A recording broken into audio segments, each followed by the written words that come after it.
Mama Smoke. You're back.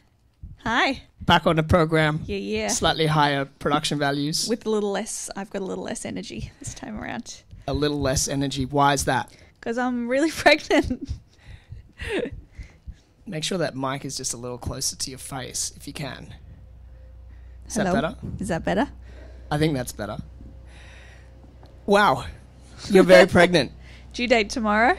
Do you want to show off your bump to the people? What, get up? Yeah, why not? Woo! If you're listening to this later as an audio podcast, you might be missing the glorious display of bumpage. So welcome back. Oh my gosh, that's a big old bump. There's my belly. Black on black. So for people who aren't familiar with this program, this is a show called How Art Works. My name is D.A. Carter, a.k.a. Papa Fire. And this is Mama Smoke, a.k.a. Annie Smoker, who's my beautiful wife. Hello. Who is 40 weeks pregnant. And your due date is tomorrow for our incredible baby flame. Election day. Election day in New South Wales, that's right. What an auspicious day. I know. Many changes afoot. Someone at work, was it someone at work, said that I needed to name our baby after whoever wins the election tomorrow. Baby Gladys. Baby Gladys. That's a very anachronistic name in 2019. Yes. I didn't agree to those terms. When we were considering names, one of the names was Mary, and we've had people say, oh, that's kind of an old school traditional name. Not anywhere near as old school and traditional as Gladys. No. That's probably not a very popular name in 2019. I would love to see the stats on Gladys. That's got to be a solid 0, I think maybe people would retract their child's name even though they're 2 years old, and we're going to change it now. You can do that. So this show is meant to be about creation and creators, people who do creative things. Now, you're obviously a very creative person. How does this whole thing feel on the eve of anticipation, like the literal cusp? Well, this creation is very exciting, but I feel like I have no energy for anything else creative. Pardon me. I get up in the morning, I make breakfast, and then I go down for a two-hour nap. I'll put laundry on. I'll then have another nap. Today I made homemade, I'm mispronouncing it, but made homemade liang fen, the cold chili Szechuan noodle dish. Maybe to bring on labour. It's really spicy. I really like it. And that was almost too much for me. And it really wasn't that hard work. And then I lay down again until you came and got me to do this. And I'm going to want to lay down after this. So this, I feel like I'm creating something amazing here. And, you know, if I need to sleep, I need to sleep. But I feel useless in every other aspect. Well, there's no sense in which you should feel useless, because that's a pretty impressive creative project. I think that men really like to trumpet their creative achievements, whether they're in business or sport or, like there's a guy who free soloed El Capitan. Now that's amazing. Mm. None of these dudes has produced a human being. None. Like, no, that's just something that is beyond the capabilities of mankind. And I mean that in the most literal sense. It would be nice for men if they wanted to do it to be able to experience it, though, wouldn't it? I just think we'd be bad at it. I think that society would look very different because pregnant men would not tolerate any kind of mistreatment. We would not tolerate waiting in queues. I think that men are so histrionic when we get ill. Yeah. Right? And that's just when we're not operating as we should. Hashtag not all men. This one, though, yes. Yeah, well, okay. I'm so ill. That's true. But I'm perfectly prepared to stereotype all men as doing that. So can I just say, speaking of not tolerating stuff. Yes. When I went into, I was telling you about the time where this older man and his, I guess, wife just started touching my stomach in public in Surrey Hills. Yes. That was really frustrating. And I saw them in the supermarket yesterday. I went to work to have lunch with my work peeps. and went shopping afterwards, and they were there in the aisle next to me, but I was ready. I was like, oh, if these motherfuckers try and touch me again. Ready to slap them down. Just as politely as possible. I don't want to be rude, but Jesus Christ, like, don't touch someone without asking them first. It's not at all rude to maintain your level of personal integrity. Again, that's something that dudes would not tolerate at all. Yeah. Is random touchings from, like, crotchety old people. Ooh, yes, we like to touch your belly. Like, fuck off. Exactly. No fucking way. Yeah. So, yeah, I think that men would be pretty bad at it. But having said Good at that part, though. If we got, we'd be more assertive. That's what we are in general, I suppose, about our, like, desires and rights. But I feel like if men were successfully to do it, we would be insufferable. You know, there's like a level of, you know, some people get kind of an annoying level of motherhood pride. Like, oh my God, you know, like moms are the strongest. Like, they have the hardest job in the world. That, like, Bill Burr has a bit about that. Yeah. You get to be in your pajamas all day. Yeah, that's right. Whereas the achievement of motherhood, dudes would never shut up about it. Can you imagine, you know, like a guy who'd given birth and it would just be terrible. The rest of society would have to be like, oh my God, here he is. It's like, that's right, I did it, everybody. The thing that's annoying me, the closer I get to due date, which I know is tomorrow, but baby's not coming tomorrow, I'm sure. The thing that annoys me most is people having negative comments about labour. It's like, I don't need to hear that shit. I need to get in my headspace and I need to mentally prepare for this. Like, the other day someone said to me, are you nervous? It's like, why would you say that to me? Ask me how I'm feeling about it, but it's like people want you to feel scared, or they want to tell you about their shitty experience. Like, I was in labour for, 42 hours. What does that mean? There's different stages of labour. What stage were you in for 20 hours? I just find it really frustrating. And that's just my headspace at the moment, but I want people to shut up. Sure. Positivity or nothing right now. Well, the thing is that there's more than just woo associated with this idea that people shouldn't just prepare you for the worst or focus on the negativity, because it's totally not helpful for what I'm about to do, what we're about to do. Mm-hmm. Is that what you mean? I just mean that, like there's actual science behind the idea of being prepared mentally and physically for any activity. And if you're framing that activity as this is going to be awful, awkward, painful, scary, then I can't do it. To a large degree, your experience will be defined by that expectation. Yeah. And so, it's not just kind of like you want to be a... Thanks. You want to be some kind of like good, positive thinking woo-woo chico. But there's actual reasons that are more than just positive psychology. This is like a real... Yeah. It's actually a real proven thing. I mean, the nocebo effect in medicine is well established by now. The idea that if you tell people when you tell people and draw their attention to the negative side effects of certain things, then they're more likely to experience them. Yeah. Mm. And the way people look and just the action of putting a tablet in your mouth, all that sort of stuff makes a difference to how things work.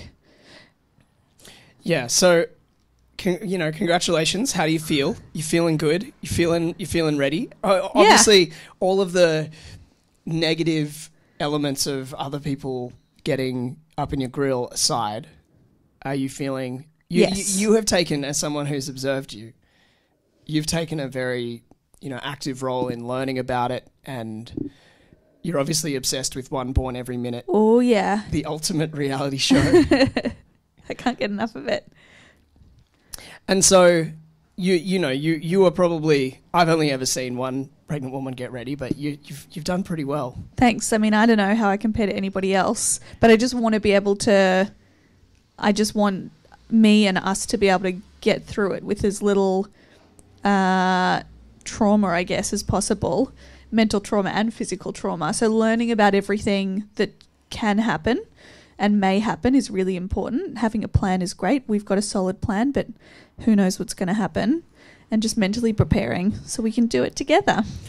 Yeah, well, it's a great, in terms of creative projects, I feel like it's the ultimate. Collaborative.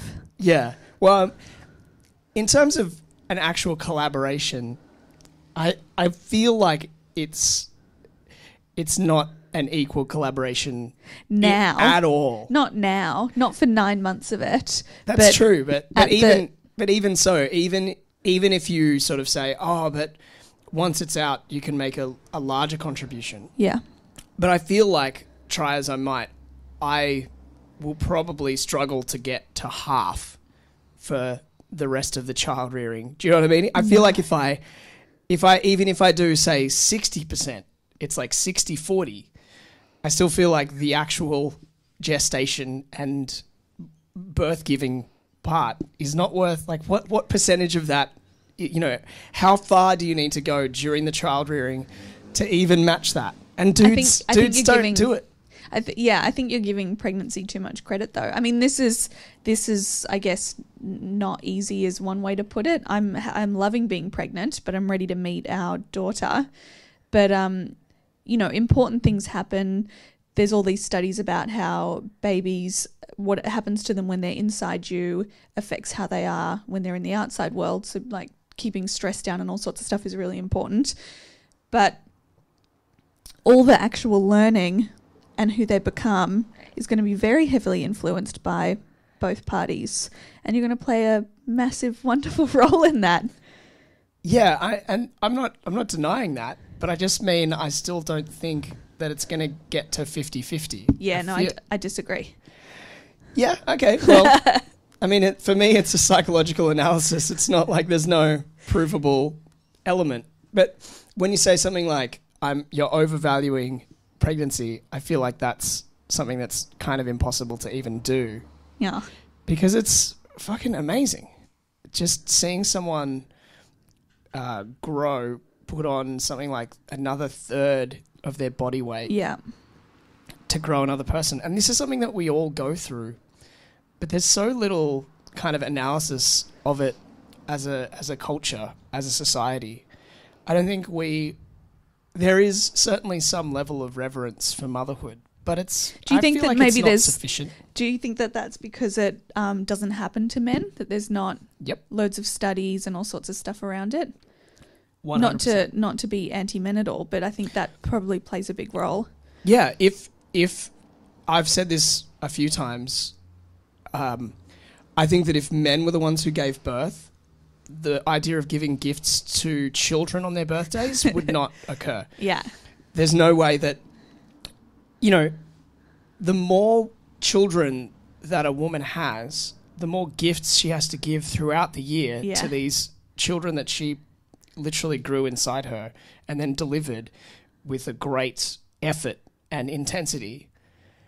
And yet, then for the rest of their life, or at least until they're in their early adulthood or something like that, she's one of the people that's expected to shower them with gifts. And if she gets a hug on the birthday, like that's kind of nice. You know, I feel like that's bullshit. Dudes would not, like, I feel like the concept of giving birthday, like happy giving birthday. Yeah. Dudes would be all over that. That's what we would be expecting on the anniversary of that day of our, like triumphant delivery and birth of a child. We would want to be the ones, like Mother's Day, for example, is what it is. So like there's Father's Day as well, where you get like a spanner or something, and mothers get I remember giving my mum a spatula or some shit. It's just terrible. I would have been like 8 years old. I'd rather, well, actually, in generally speaking, I'd rather no gift than some shitty gift. But in saying that, from your child, you know, there's all sorts of stuff like schools set up, those white elephant stalls or whatever they're called, and that's, I mean, I was being really critical in my head to begin with, but they're children and kind of it's a nice thing, and you know, it's all very sweet. But as an adult, I don't want, especially after my recent nesting clearing up of the house, I don't want any extraneous shit in there, or I already have enough that I didn't throw out. But that's even a better example. The fact that, you know, I remember Mother's Day, like white elephant stalls. Yeah. And I remember another thing I bought for my mum was a potato masher. You know, like that is ridiculous. And I don't feel like it's my fault because I didn't set up the white elephant stall. The fact that the kids go through and like buy these shitty consumer kitchen items for their mums. Yeah. Is because it's whole what's available school is, like, to them. set that up. Yeah. You know, like this is the available space of choice. And the only white elephant stalls that I went to were when I went to a Catholic school up until year 2, and they don't have a very healthy view generally of a woman's role and a man's role. So It was definitely all like household, just like rose smelly things. Stuff that I don't think many mothers actually want. Yeah, I suppose there's also even if you take, you know, the broadest possible spectrum of like women's empowerment, in a white elephant stall, there's like very few options. It's like, what do you get like a powerful career woman, like a Rolodex? What do you actually buy that's like affordable for a year 6 kid? Yeah. Anyway, it's funny to think about, but the thing that I find fascinating about the whole impending motherhood and impending parenthood thing, particularly when it comes to how our culture celebrates birth or discusses it, is that, primarily it's something that seems to be terrifying. It's a choice that people are like really curious about, have a lot of opinions about whether they've done it or not themselves. And I feel like that as a culture, we do a lot of things in terms of the rituals of coming of age really badly. So, for example, for young men, we don't have any kind of initiation system or concept in Western culture. So, in Jewish culture, there's the bar mitzvah. But like that's just, idea. I mean, and I'm not Jewish. I have to, you know, maybe I'm speaking out of turn here because I've never attended a bar or bat mitzvah, but it's a party for a 13-year-old. Like, I don't know if it holds the same ritualistic. No, that's not all that it is. There's like a whole, I also haven't, I'm not Jewish. I've attended a bat mitzvah like as a DJ. Oh yeah, that's right. But there's actually and even just with that, there's actually quite a lot of focus on learning the transition. The Torah. Yeah, like you learn stuff, you have to do stuff. So, for example, at your 18th birthday, it's rare that the person whose party it is gives a speech, right? Like the dad and mum might give a speech, someone else might give a speech. Yeah. But even then, like at the bar mitzvah, at the bat mitzvah that I went to, like the kid had to read stuff. Right. They had like an active role. Even something as small as that means there's a level of preparation and responsibility. In order to deliver something in front of an audience. But I don't know, when you're turning 18 as a young man in Australia, you might scull a beer or something. Like that's the thing that you'll do. You definitely will. Yes, exactly. I mean, that is our ritual. Yeah, and one of many that involve booze when you're 18. And it sucks, right? I want to be straight up about how I feel about it. Even though it's fun when you go through it, it's kind of, I loved it. It's kind of mean. Well, yeah, it's fun. There's no doubt about like 18th parties are fun, but I'm just using that as an example of how, for example, in the coming of age, like the idea of introducing a new member of the world into being, we are trying. That's something that we have to figure out because the religious element of that is falling away. I mean, there's no way that we're going to go and start getting involved in the church to have them do a christening or whatever. So we have to do some kind of secular naming ceremony, but that's not well established. So we have to invent that tradition. Yeah. When we got married, we weren't under the auspices of like a institution, so we designed the whole thing, and that's a really nice thing to do. But when it comes to something that's even more fundamental than getting married... I know, you think that getting married is a big deal. Having a baby, oh my God, it's the biggest deal. What's the bit that Louis C.K. said, which is like, I thought it wasn't until we had our child that I realised, I thought like when I got married it was really serious and that I couldn't leave. Yeah. But it was when we had our children I was like, oh shit, I really can't leave. Yeah.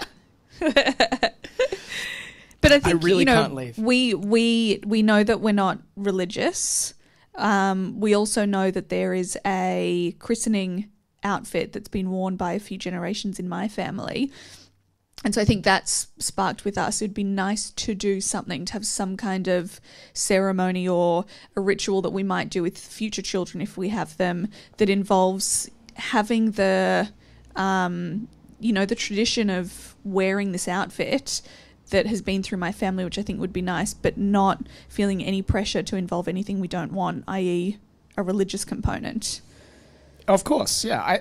I'm not saying that we're not going to do it. Or No, I know, but I'm saying that's what's nice, is that we're able to, it's not just, I'm not doing that, we're not going to get our kid christened, end of story. We know that there's this outfit, we know that it's a huge deal having a child, so we've started thinking about what can we do that will be our own thing, that is not just conforming to societal norms, it's what we actually would like to do. Well, I think what's interesting, I guess the point that I'm getting at, is that we both had some kind of ritual around our naming or our birthing, and so, like a christening. Yeah. We both, as children, had something like that done to us or for us. Yeah.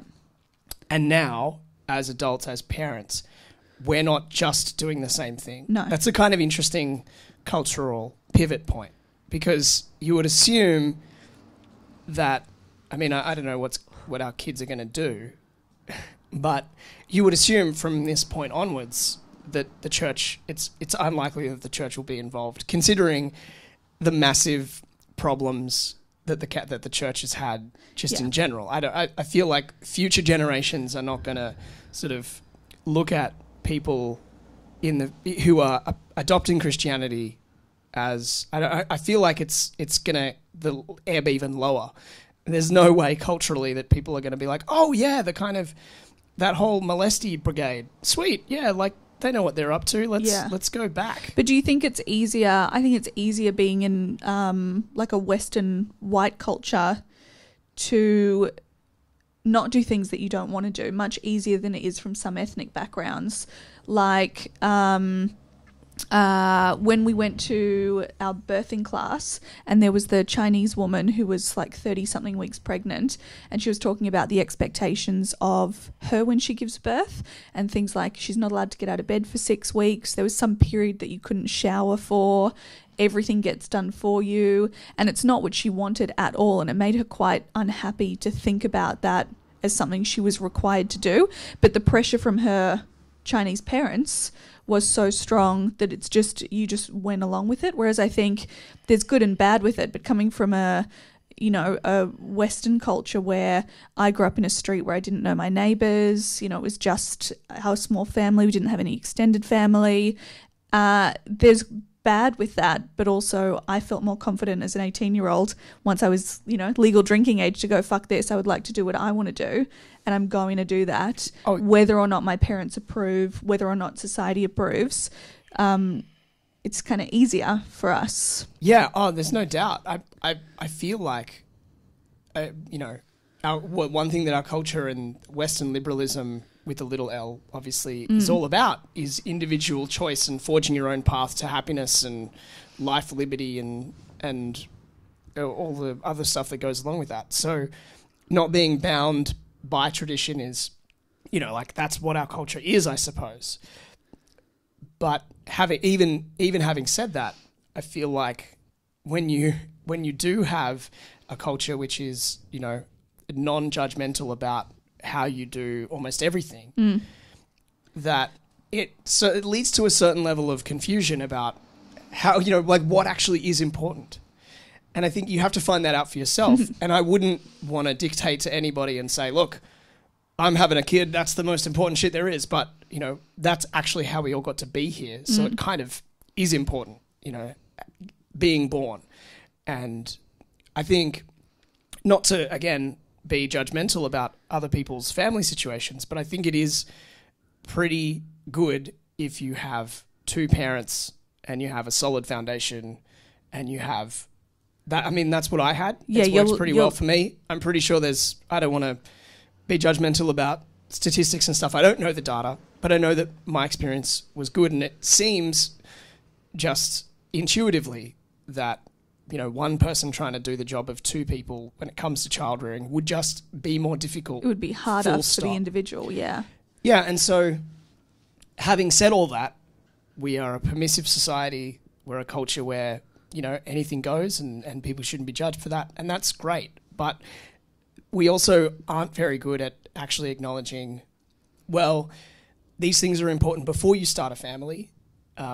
When you have a family or when you are born, here's how you go about it. Here's how you kind of process the meaning of it in a kind of in an understandable way that everybody kind of understands their role. Because, for example, weddings are very well established. Before you go on there, can I just say, because it might come across that the comment there is you need a mother and a father for your child. No. I know, I know two people. Yeah. I know that that's not how you feel, but I just want to make that point clear. And I think that for any child, if you have one parent who loves you and teaches, rears you as though they're trying to rear an independent human who's respectful and, whatever else good values there are that you can give to a child, there's many, of course, then you're lucky. If you have two parents, even better. If you have aunties and uncles or your parents' really good friends who are really good influences, the more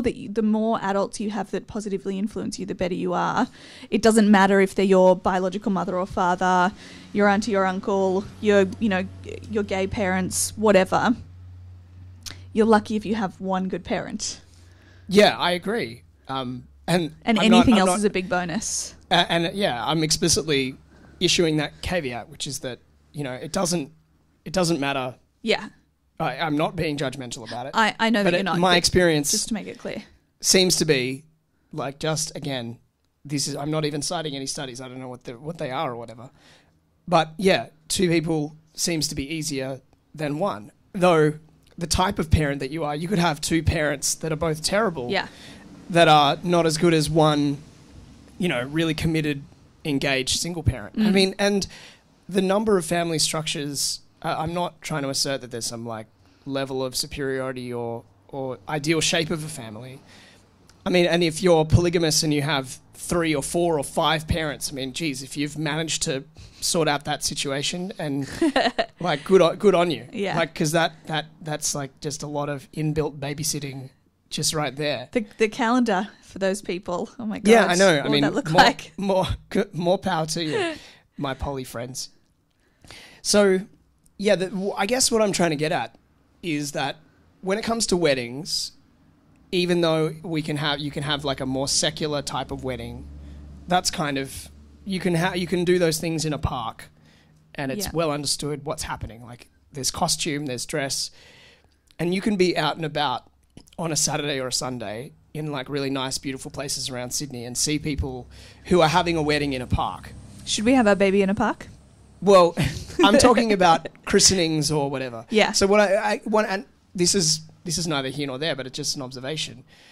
I've never run into a naming ceremony or something I recognised as one at a beach or a park or somewhere beautiful.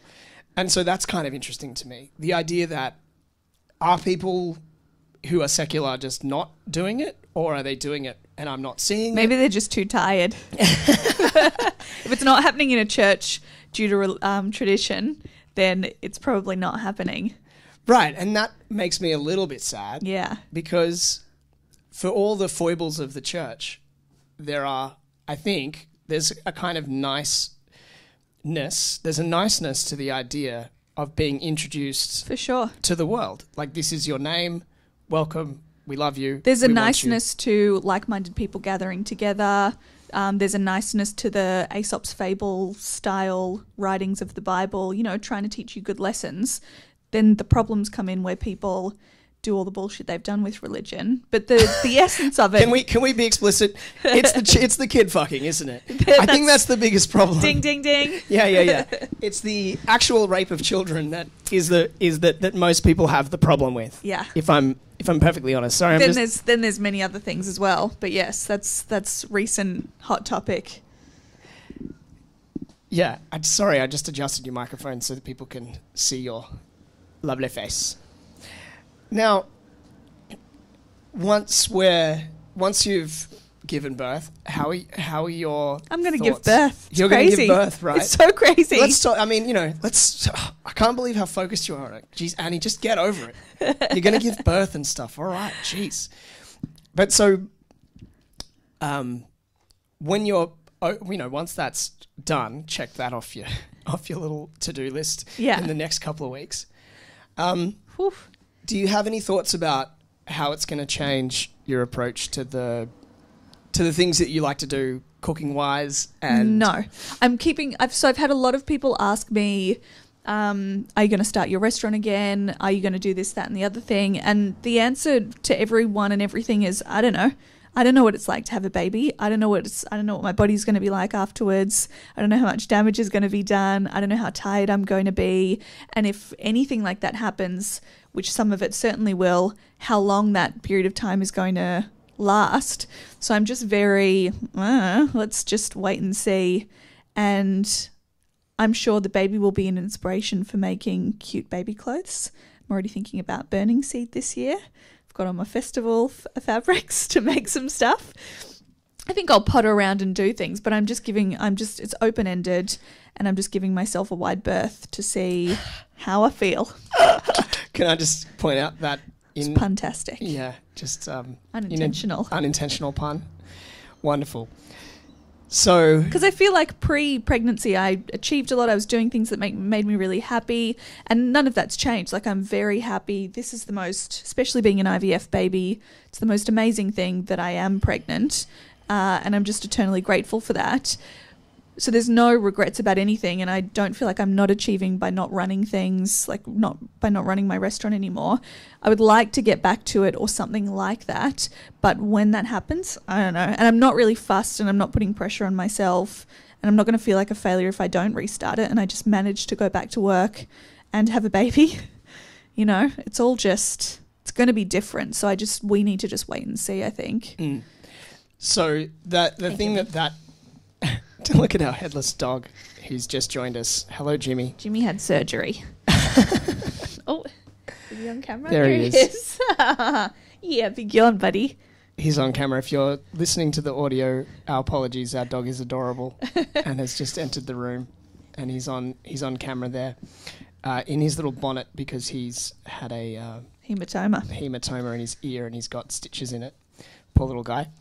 So this podcast or this broadcast, this show, whatever this thing is about creativity and creating things. So you've just alluded to the idea that, you don't know what's happening, so you don't want to make any promises to yourself or other people about what you want to do. So does that necessarily mean that you think that creativity itself requires like a level of stability and predictability in order to do certain kinds of making things? For example, you're a cook. An important thing with cooking, again, just from my observations, is like mise en place. You want to have everything super organized, and you're a very, very organized person.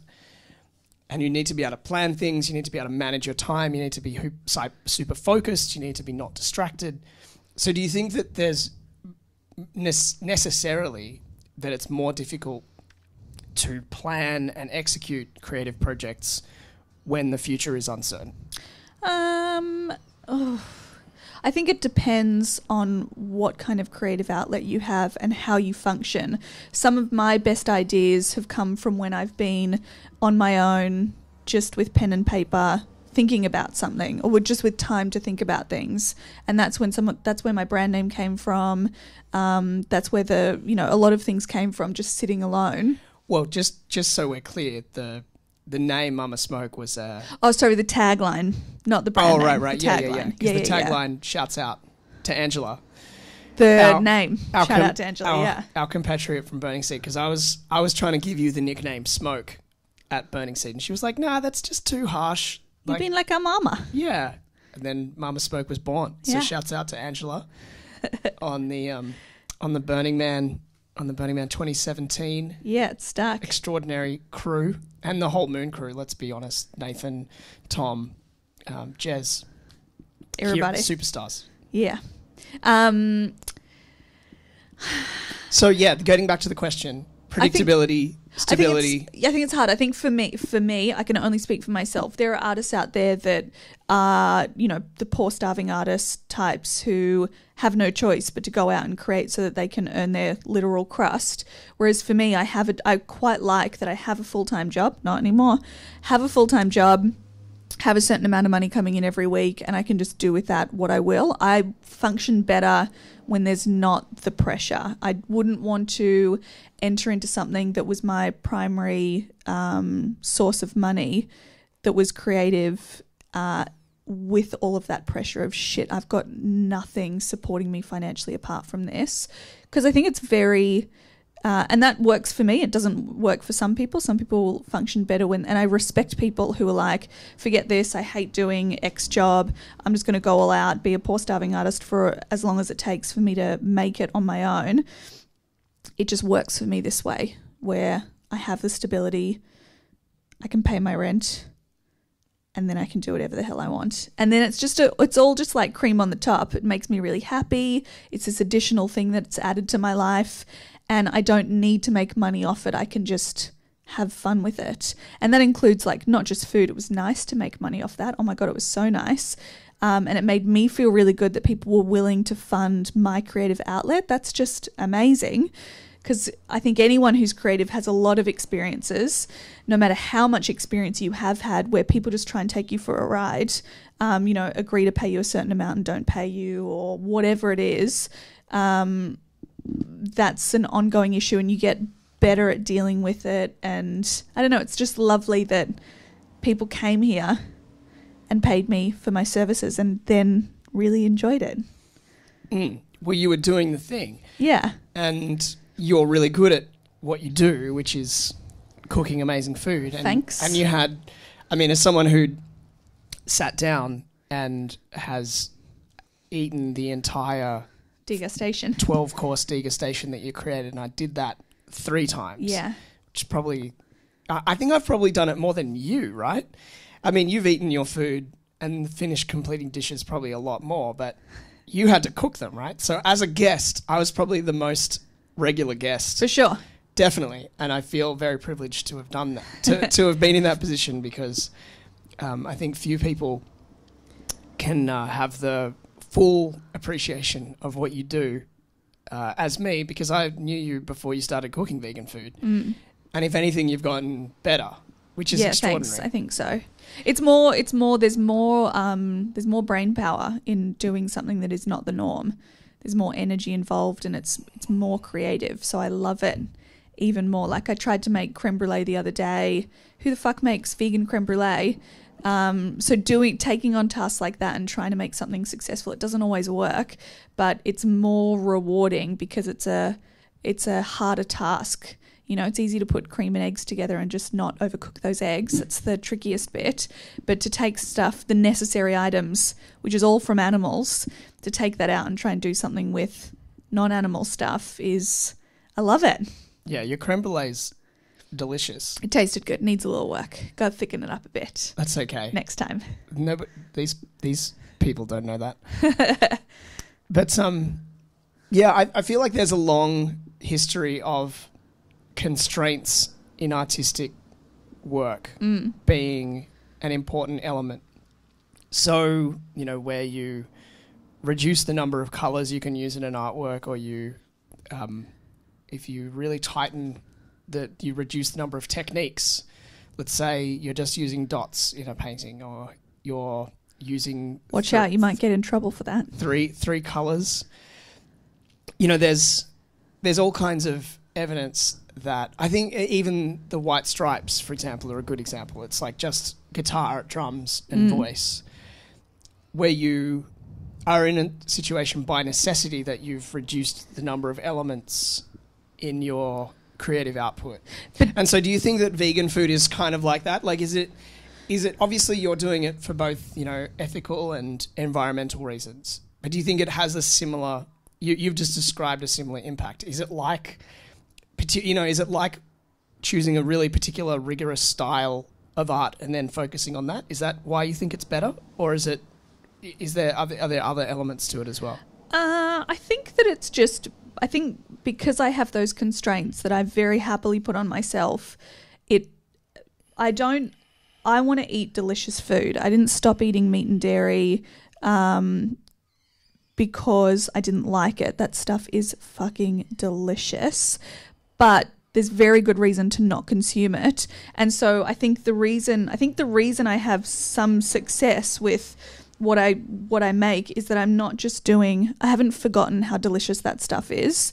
And you know, I mean, I'm kind of happy nobody's watching this, but people will. People might be. There might be like 5 people watching it. No vegans are watching this. I will, if I'm out, I will have vegetarian food because I really enjoy food. And most restaurants still, Sydney's getting better, but most restaurants still do not cater good vegan food. Shook down the road's delicious. There's places, but I don't want to. I know what it's like to be in a very small kitchen, and the last thing I want to do is sit there and make the chef change what's on their menu for me, which a lot of vegans would say is a massive cop out. I don't really give a fuck what anybody else thinks. But also going over to people's houses for dinner, cooking for someone is such a nice thing to do, and we don't have people invite us over for dinner very often. So when it happens, having the constraint of, when I first started on this pathway, I would eat meat at people's houses, and that was fine because I realized that cooking is a very loving thing to do. But then I got to the point I couldn't do that anymore. And I'm still happy now, like 6-7 years on, to eat vegetarian food. I feel like that's enough of a limit on people. Anyway, I'm not answering your question. I went on a tangent. No, that's okay. But I love food. And for me, because I love food and I love dairy and I love meaty dishes, I want to emulate those as best as I can. I want to have something really tasty. So if I'm ever looking up recipes for inspiration, I won't look up vegan recipes. I'll look up regular recipes and just try and substitute things, because you see all the time. No disrespect to the great vegan recipe writers out there, but a fair chunk of them, you know, you might have some like lamb shawarma recipe, and the vegan version on this vegan blog will have like 3 spices in it, and the regular, you know, Middle Eastern recipe writer will have 11 spices in it. I'm going to follow that proper traditional recipe that has all that good stuff while just substituting, you know, the meat and dairy stuff for non-meat and dairy stuff. But yeah, it takes more brain power and I love it. And I feel better at the results because I'm not just putting ricotta together with some spinach to make some cannelloni. I'm making that ricotta from scratch. You know, there's more effort involved, but it's more rewarding at the end of it. I think because it forces you to make more things from scratch that otherwise you could just buy from the store if you were consuming dairy. Gotcha. So I went around the garden path a bit there, but anyway. No, that's okay. It felt like, that you certainly answered that. That's what this thing's about. It's about just trying to figure it out loud. Yeah, exactly. So look, I don't want to keep you too long because I got naps. Yeah, you got naps to contend with. So maybe we'll just call it there. What do you reckon? Yeah, sure. Do you have any final thoughts? I don't think so. That's an anticlimactic end. Well, I don't know. I don't want. I'm conscious that you're always tired, about to give birth to a human baby. Who knows when it's going to happen, though? Yeah, exactly. Well, that's kind of why I don't want to extend your. Mama needs a nap all day, every day till it happens. Can you imagine how if you get into the delivery suite and you're like really exhausted? Oh, it's like, oh, geez, I just wish I hadn't done that super long podcast before I had to push out this child. We have to stop at some point because we're going out to dinner tonight to a restaurant that does vegan and other food. That's true. I'm excited. So, yeah, I hope it's to all the people who are listening, the people that you accuse of not watching. It's a live streamed in the live future record. when you're famous. But maybe I don't. That's not the aim. But I feel like the assumption that people aren't watching and that therefore you can say what you like. I would hope that you would be confident enough in your own reasonability. I think it's more of a nervousness knowing that there's a camera running. I think I come across as like, oh, really awkward. But having the idea in my head that it's just us and nobody's watching makes me feel better. The comment is more for myself than for anybody else. Sure. Well, I mean, it's like, calm down. It's just us. Yeah, it is. The show, obviously we're just getting started, so there's not going to be a massive... But it's great. I'm glad that you're doing this. You've had some very interesting conversations so far. Mostly with you, let's be honest. Pat and your mama. Yeah. But I mean, this is episode 3 of this show. I've done one separate podcast with my mama, which is more like the news. Of course. That's under a different name. Actually, your contributions are like literally 50% of my chat so far. So let's not downplay your contributions. Fully half the chats that I've had recorded online so far are with you, and I couldn't think of someone better to chat to because you're going through something that's really profound, and we're going to be able to look back on this even if it's just for us. Yeah. Though that's nice. There's substantial stampedes of people are inevitably going to come when we start courting controversy, and I don't know, I start choking people out. Yeah, I'll tell people how I really feel on the next episode. Well, I feel like it's a good metric if people, and this is one of the sad things about where our culture is at. You were saying you were afraid of like vegan rage, for example. Not afraid of it. I just can't be bothered. Sure. Sometimes it's better. Like someone asked on a very popular website the other day where all your friends get together and write things to each other. The book of faces. Yes. Someone asked the other day, pretty much they were asking, do you just not say stuff online because it's easier than getting into a confrontation with people online? And the answer is yes. Like, stuff is misconstrued when it's written down, and people feel so strongly, like the whole egg boy thing. I don't think that kid's a hero. I don't have a problem with him, but everyone's hailing him as a hero. I disagree with that. I don't think he's heroic. But if you were to get online with someone who's put a picture of him and say, well, actually, I think, he didn't do a really stellar thing there, but the guy that he did it to, that doesn't stop him from being a total prick who shouldn't be in politics. Like, there's no point getting into those discussions with people. The nuance of that, yeah. Yeah, I'd rather just see it and be like, ha, ha, ha, and move on with my life. And same with vegan stuff. I've gotten into so many online arguments, and I've had friends get on and say, I post something about animal cruelty, which I do less and less, and people come on and say, one of our friends came on and said, you must hate me because I eat meat. And I was like, do you really think that that's what I think based on what I've just posted? And then I gave this long thought out that I really wanted to do because I wanted him to understand my viewpoint. But it just gets, sometimes you're better off not saying anything. And again, just on veganism, a lot of people who say they're vegan activists would be really mad at me for that, because it's like, you have to get out there, you have to keep having conversations. If you're not being an activist in their description of what an activist is, which is out with a placard, like, doing something, then you're not being an activist. Did we speak about this last time? I don't think so. Sorry if I'm repeating myself, but I think that I am being an activist by feeding people. I love feeding people, and I don't, when you ran warehouse parties and I fed people, I wouldn't tell anybody that it was vegan food, and people would say that was the most delicious whatever I've had. And then I'd get to say, do you realize you just said that about a vegan whatever? And that's kind of, for me, what makes people think about their food choices, because a lot of people, when you tell them something's vegan, they'll refuse to eat it.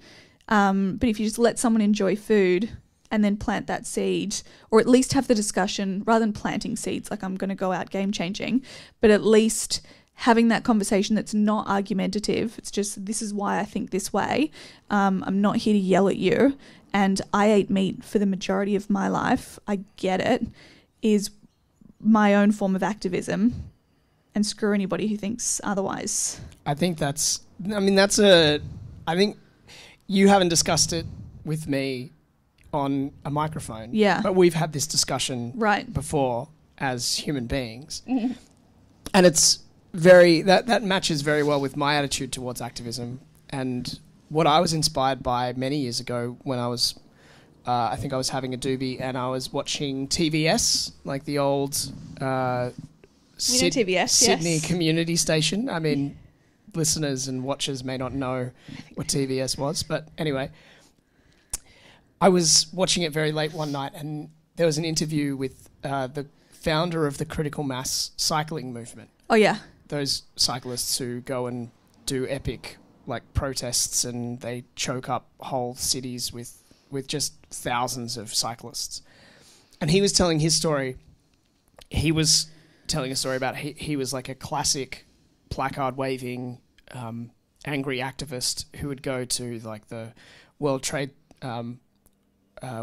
Organization protests, like the WTO protests in the 90s and stuff. They were like a really big deal.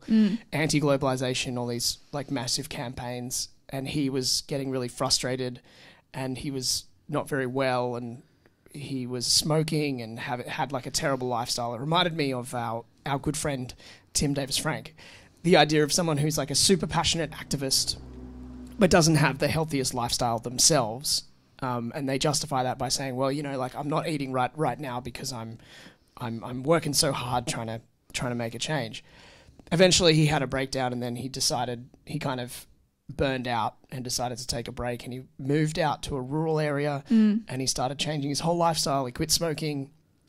He started eating organic food and taking much more of an active role in just making choices that he felt were congruent with his values. Yeah.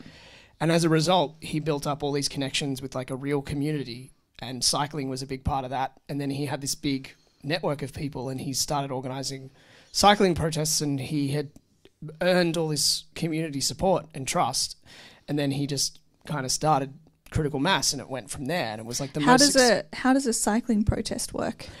It's just a large number of cyclists who do like a cavalcade down the city. It's like a protest march, but on bikes. On wheels. Yeah. And you know, they're quite well known, and they're quite effective. Just trying to get out a message of you know, like the sustainability and using these as a mode of transport, and don't run us over, that kind of stuff. But that was really inspiring, and his message was basically like utopia now. So whatever it is your principles are, try and live as closely as you can to them. And in your day-to-day life, and that's a form of activism. It doesn't have to go beyond that. But when you do go beyond that, and if you do want to become a more active activist, you're going to be so much more effective if you're operating from that position of being integral with, you know, being in full integrity with the values that you are trying to espouse to other people. Because there's one thing that, if there's anything that people generally as a stereotype, consider about activists, is just that they're spoiled. You know, the idea that that they don't have a job. Yeah. I think that's so funny. That's so funny. But the idea being that, you know, obviously you're really privileged if you have the time to, you know, take a whole day off work to just go and march down a street or something like that. Now, that's obviously not always the case. Yeah. But I suppose there's the thing, there are, you know, marching down the street is just one form of trying to be socially active. And I definitely consider that running warehouse parties, like running Spaceport, was definitely a form of activism against ridiculous government policies that reduce our freedom to engage in a nightlife that we wanted to. And so rather than, I would have loved to attend more of the protests recently about keep Sydney open and all that sort of stuff. But obviously we've been, you know, I've been napping. Hanging out with you and having, you know, growing a child. Yeah. And rubbing your feet during that process. Thank you for that. But yeah, that idea that you want to be the change you want to see in the world, I think it sounds glib and it sounds utopian, but I think that if you apply yourself and you give back to a community of people and you engage with all kinds of people, not just the people that you're like in with. So it's not just... I think more important that you are able to have those conversations with people who disagree with you. Absolutely. Much more important, which is a huge challenge depending who you're talking to. I find it really... I didn't grow up in a household where confrontation was ever a thing that happened or was encouraged. So I have this adult kind of carryover where I have a really hard time when people start getting kind of aggro about their opinions. But there is an art, I guess, for both sides to be able to have that conversation with people they disagree with. And it's a wonderful thing when you meet someone who you are totally opposed on whatever your issue is, but you can actually have a conversation. Just staying in your little bubble of people who agree with you is crazy. Like, I think I mentioned this last time we spoke here, but the whole movement in the vegan community, or the vocal vegan community on the interwebs, saying that they are pledging to refuse to sit at a table and eat a meal with people eating meat at that same table. It's like, how are you going to change anybody's mind or even have a conversation that's healthy when you're just with people who already agree with you? It's just ridiculous. I think that it also speaks to like how high is the opinion of yourself that other people are going to be changed. But it's like, oh no, like, you know, Sarah's not having dinner with us because she's vegan. Yeah. Maybe we should change our ways. Yeah, it's just gonna make you think she's a dick. Yeah, that's right. And she's not invited over to my house for dinner anymore. Eating is such a social thing that you're basically just going to exclude yourself. Yeah, it's a shame, really. And look, as someone who's still carnivorous, though who has substantially reduced my meat intake and type of meat that I eat as well. Yeah. I basically now just exclusively eat kangaroo and venison that are both shot as pests in the Australian bush. And so that's what I eat at home, and I still eat meat when I go out. But you're doing it a bit less, I've noticed. Less and less. Yeah. But it's mainly just I've also, I've tried going vegan for substantial periods of time, and actually it's just bodily, physically something that I crave too much. Like the absence of meat in my diet was something that I just couldn't handle on a physical level because I do all sorts of exercise and stuff, and I just felt after a couple of months it just was an insatiable craving. But anyway, these are things that I tell myself to justify because I do acknowledge that it involves some level of suffering. Some level, huge levels. Huge levels. I mean, again, the choices that you make can occur on a spectrum. So I avoid factory farmed meats. And this is the other thing. Harm minimization is a big thing. You could tattoo that on my head, whether it's drug and alcohol work or speaking about animal welfare issues. If someone doesn't have to be completely vegan 24/7 for the rest of their lives with no slip-ups to be making a huge difference. You have someone who, has a chat with you or sees something and decides, I'm going to be a weekitarian, like eat vegetarian food or vegan food during the week and then only meat on the weekends. That's a massive change over their lifetime. Is this annoying you that I keep flailing this around? Sorry. And if someone decides to stop eating beef because of something they watched, Four Corners Live Export 2011, thank you very much. It makes a huge impact. So I would never be angry with someone for making small changes. I think that's a good thing. And you making change, especially around me, who feels quite strongly about this stuff, is appreciated. But you're still very reasonable about it. And I think that it would be harder for both of us if either of us was more militant about it. Yeah. So, for example, if I was less tolerant of your veganism and I was like, cook me meat, woman, that would be terrible for our relationship. And then, the concept of suffering also as an umbrella should encompass our world as well. Yeah, exactly. And so I'm glad it's the kind of thing that could easily end a relationship if people are really militant about for sure the way that they eat and how they want to eat.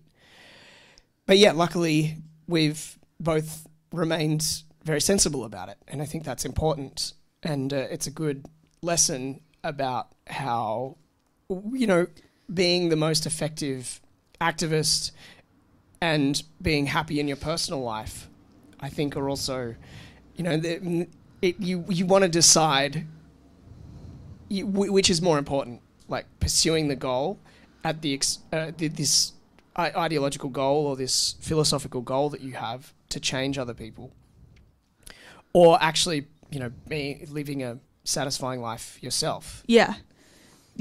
There's so much hideousness in this world. We need to just, if I the things that I've witnessed about what we do to animals in factory farming, which yes happens in Australia as well to a big extent, it's traumatic, and it really kind of makes you feel depressed, and how, like, you think things like, how the fuck are we not all outraged about this? You have to, for your own mental health, be able to find wherever your line is where you don't let it kind of become too all-consuming. And I don't mean don't be vegan 100% of the time, but you just have to manage the reality of the world. And I'm trying to manage that by not eating meat and dairy, but also not getting too traumatized by what we're doing. Like I feel like I'm doing my part, and I will continue to do my part. We all need to also look after. We need to try and stay happy as much as possible. I mean, the level of human trauma, if you wanted to sort of start delving. Yeah, anything. Talk about anything. There's trauma, the way women are treated in certain countries. We're at war, like the war that the US is supporting against Yemen, Yeah. Saudi Arabia versus Yemen. I mean, children are literally starving to death. It's horrific. Yeah. I mean, and this is something that's barely discussed. So to whatever extent you want, if you want to, the suffering is real, and it doesn't mean that we should be ambivalent about it. Yeah. But you also really need to, there's that concept that I think maybe it was in their 7 Habits of Highly Effective People. And Right.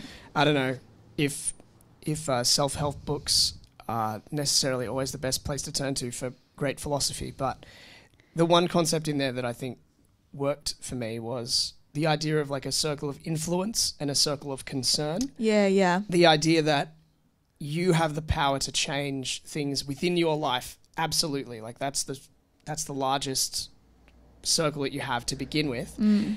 And as you become a more influential person, that circle might grow. Mm. But whatever your circle of concern is, to the degree that it's outside what you can change, if you focus your mental energy on it and you're able to have little to no influence on it, and yet it's consuming your thoughts, then it's really not going to be a happy situation for you mentally. Yeah. If you're tortured by the pain of people and you're not taking action and you're not exercising what influence you do have, then that's a bad thing. Mm. So the solution is you either need to work really hard to grow your circle of influence by becoming a powerful and influential person that's more able to change the stuff that you want to change, or kind of bringing down the level of things that you're concerned about to closer to what you can change within your environment, like with your choices. For sure. And I think that's a healthy way to look at it. Yeah. If you want to making incremental changes that are sustainable within your life, I think in general is better than being tortured by the fact that something's happening on the other side of the world that you can't do anything about. Exactly. Yeah. For example, the formula issue in China. I watched a thing recently on that where the big issue with it is they were putting melamine in the formula because when they do the the content ratings, however they measure those, it ups the protein level. Jesus. By putting fucking plastic in there. And so all these kids have got like kidney stones, like long-term serious health issues. Because they have ground up plastic in their baby formula. Yeah, in their baby formula. Jesus. And so I have no issue with people sending that stuff overseas. I can't do anything about it though. We've all got... It's like, it always makes me... it's always interesting when people are like, why would you worry about X issue when this issue is out here? But you said it much better than I could. There are certain things you can actually change. There are also certain things that you're interested in and less interested in. That doesn't mean that you don't think it's as big an issue. It's just not... There are other people, or I've got friends who are more into and know much more about a certain issue than I do. That doesn't mean that my issue is more important or their issue is more important. We should all just be allowed to focus on what we think is important. And just to kind of bring this all together and relate it back to what this podcast is about, I guess, which is creativity. When you have political and philosophical views yourself and you want to change people, you also have to be humble to a certain degree about how much it's possible even to change because people don't see one thing, and then it's very rare, for example, that people see like a single thing. It's change and then completely change their worldview. Change is like an incremental process, and if you can have your work, whether it's food or music or whatever, that is taking people down that direction, then I think it's more. I feel like because of the nature of the way our culture works, where art and music and our culture is like a mirror. So the idea of like protest music in the 60s, it's you can kind of debate whether, was it the music that created the protest movement? But it's like, it's obvious that it's the other way around, that people had like an elevated political consciousness in the 60s, and then they reached out for people that were making music that was similar. Because people have continued making protest music. It's just fell from favor. Like, there was protest music in the 80s, but instead the stuff that's like really in the top 10, top 40, is like Wham. Yeah. Because that's what that and that's culture, okay too. well, that's what that culture period was about. Was just doing a time check. Sorry. doing the jitterbug. Yeah. So yeah, an important political move, the jitterbug. Yeah, having some humility about the ability, as an individual and as a creator, someone who's making food or art or music. Your stuff isn't going to change the world. It might change some people a little bit, and that's great. But the idea that the whole world turns on what you do is not true, to the extent that you shouldn't torture yourself if you don't think that it's being effective. I think it's important that you're never that big-headed about your own creative outlet. Like, I'll watch chefs on TV or go to a restaurant and think, holy fuck, this is good, vegan, whatever, or whatever it is. There would be a big red flag if I ever thought no one can cook better than I can, because that's just stupid.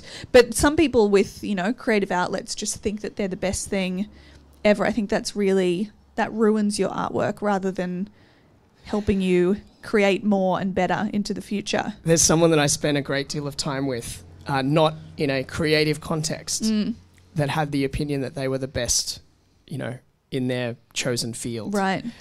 And it's a kind of weird and crazy delusion to be close to. The idea that... I want more details.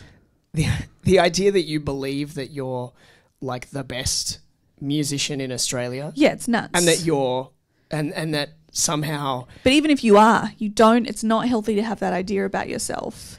Well, I feel like it's ambition is something that, as Australians, we're not great with.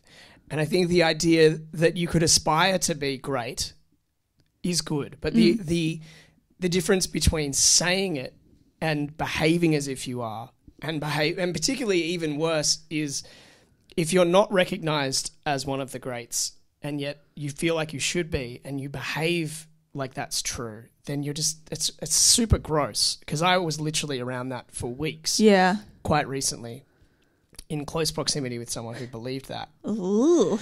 And it's a bizarre scenario. It's quite repulsive. Yeah. It really turns me off when someone's like, I'm sick at this, sicker than all you folks. It's like, just saying that makes you not as good as the next person. Well, having some... When you're doing something like performance, having an ego, I think, is part of the price of admission, because depending on if you're on stage, I don't know how anyone gets on stage. That's nerve-wracking stuff for me. And yes, you do have to have a certain level of ego for that, but it varies depending on the art form. But no, you need one to even believe that you're worthy to get up. Right. And have the amplification and have the lights pointed in your direction. That's different to thinking that you're the bee's knees. That's correct. And it's a different... If you turn up and you've only got the ego and you haven't done any of the work associated with putting on a good performance, so if you're in comedy, like if you've written jokes that you think are funny, or if you're a musician, you haven't rehearsed or you haven't practiced and you haven't nailed the song, or you haven't written a song very well, that kind of stuff, then if all you have is that drive that you want people to look at you, that's not enough. You need to have enough of a more global awareness of what people actually want to see and whether you're capable of delivering that. And to the extent that you're able to assess whether or not what you're doing is actually worthy of attention and able to deliver it, that should be the level of confidence that you actually display. And being confident on stage has a lot to do with if you've cultivated that level of experience in, because you're well rehearsed and because you know what you're doing through experience, because you've done 100 open mic gigs before and you know that this material works if you're a comedian, or you've already rehearsed this song, or you've played it many times before.